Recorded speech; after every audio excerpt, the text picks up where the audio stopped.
Alibaba just reported full year 2022 results, and that's what we're going to walk through in this first look. So smash that like button and subscribe if you're new. You're watching More Money. Let's get it.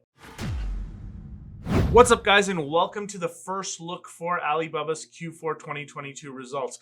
And I absolutely hate waking up early in the morning. I am not a morning person, but I know you guys are very anxious about these results, and so I got up early just to get these out to you right before I go to work this morning. Now, this is going to be a little bit of a different video. I'm going to try to just one-shot it and get you all the information as much as you can as I see it. So I got 5 takeaways for you guys. The first one is Alibaba's omni-channel grocery focus is winning. Their Taobao deals and Taocaicai are crushing it, and their direct-to-consumer grocery is also doing very well. I think this is Alibaba's strength. If an economy is growing and the people are getting wealthier, the first thing they're going to do is eat more. And so Alibaba is going to be right there to serve them. And I just believe in this strategy. I've believed in this strategy since I began. This is the core tenet of my thesis with investing in Alibaba. And the fact that they're doing more than what I even expected them to do is very, very pleasing. The second takeaway is that cloud is globally diversifying. And this is something that I didn't expect from the cloud business, but we'll get into it more. But yeah, they're diversifying globally. And if you adjust for their loss of ByteDance, they actually grew 29% year over year. So it's very, very exciting what's happening in cloud. They're actually doing better than what I expected. And so looking into the future, I'm going to leave my expectations at around 25% annual growth, but I do believe that they can surpass it, especially as they become a global powerhouse in the space and start challenging the likes of Amazon, Microsoft, and Google. They bought back $9.6 billion in share, which represents 4% of the market cap. They did not provide any guidance because of the ongoing challenges that are happening in China due to the supply chain constraints and the lockdown. And finally, their free cash flow that they generated in 2022 reflects 7% of a free cash flow yield, which was generated in a challenged full year environment. And so that reflects a 14 times free cash flow multiple for an absolutely fast growing juggernaut. So I think the company still remains considerably undervalued. Okay, and let's go right into it. So this is on page 1. So if you want to follow along with me, in the second paragraph, they said the quarter had revenue growth of 9% year over year. Now, I'm surprised that the quarter even had revenue growth, considering all of the challenges that the economy had, but I'm really happy to see anything. Total revenue growth for the year was 19% year over year. So that's really good and relatively in line with where I expected revenue growth to be. Now, just to put that into perspective, over the past 5 years, revenue growth has averaged 42.9% in the China commerce segment. So you can see how far we've come. Now, of course, they provide Q4 highlights here in the first page. And of course, you can see that China commerce actually slowed to an 8% year over year growth, which is okay. Overall, I expected 12 to 18% annual, and I think they largely hit that. I'll have to just double check that. Local consumer services grew 30% year over year, and cloud grew 12% year over year in the quarter. Now, moving on to the second page, China commerce had a combined 10% increase in the number of users, and that's absolutely nuts considering that it's already over 1 billion users. The percentage of new annual active customers from the less developed areas continues to be over 70% in the fiscal year 2022 and was higher compared to fiscal year 2021. And that was their Investor Day focus. So the fact that they're delivering on this is very, very good. Now, during the year ended, online physical goods gross market value of Taobao and Tmall, excluding unpaid orders, recorded year-over-year slow single-digit growth. So the fact that Taobao and Tmall continue to grow in this challenged environment is a bonus, because the real focus for me here is Taocaicai and Taobao deals, and I want to know how those segments are doing. And you can see here, Taobao deals actually help them drive more first-time shoppers into their ecosystem.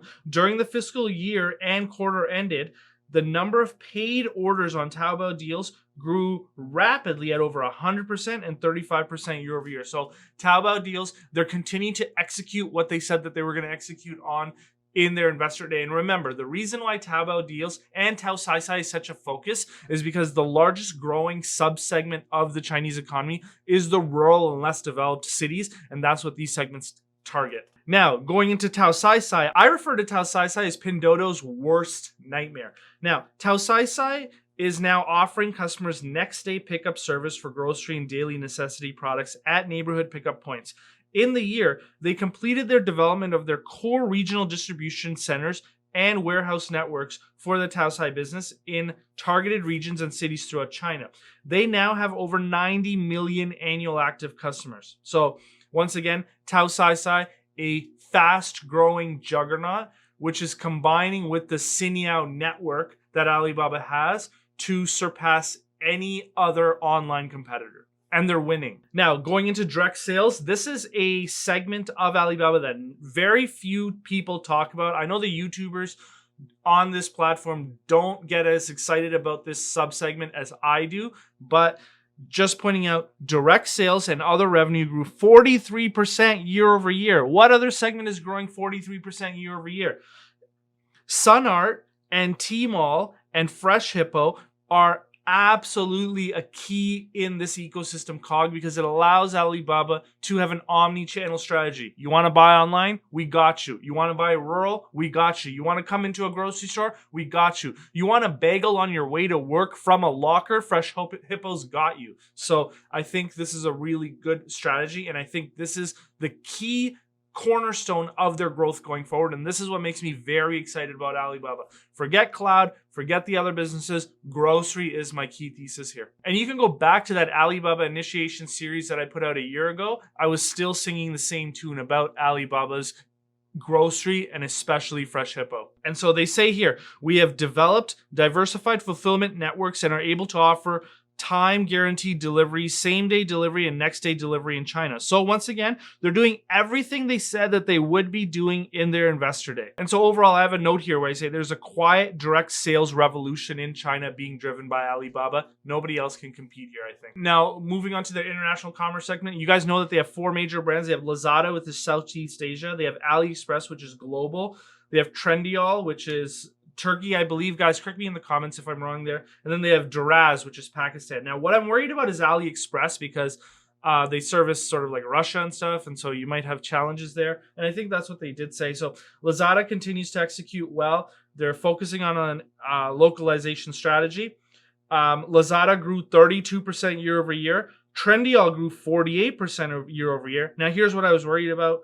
AliExpress actually declined because of a change in the European Union's VAT rules, and that's something that we discussed last quarter, the value-added tax rules, so just higher taxes, obviously lower orders, as well as supply chain and logistics disruptions due to the Ukraine-Russia conflict. And so it looks like Alibaba Express is getting impacted, but these look like short-term in nature issues. I mean, the VAT tax could be long-term in nature, but we'll see how this plays out. But the biggest item is, are they growing Lazada in Southeast Asia? And it looks like they are. So going into cloud, revenue grew 23% year over year. And if you exclude ByteDance, which I believe is the merchant that they're discussing here, they grew at 29% year over year.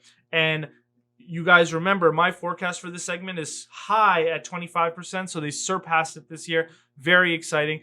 But that's not the most exciting part with cloud. What I'm noticing here is that they're now growing internationally. So they're diversifying globally. So they're saying that they set up data networks in Indonesia, the Philippines, South Korea, Thailand, and Germany. So overall, they're offering computing centers in 27 regions globally. So you want to be a global cloud industry leader, this is how you do it. And the other thing is, non-internet industry diversification is very important. Look, the cloud revolution is going to impact everyone in every industry. So the fact that they're saying that the non-internet industry business now reflects 50% of their cloud business is very good.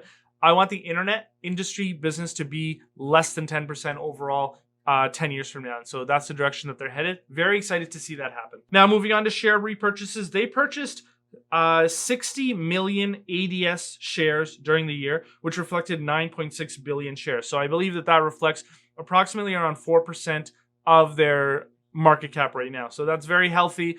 I expect these share repurchases to continue. Now, they didn't give financial guidance because of the challenges they're experiencing in the economy right now, but that's fine.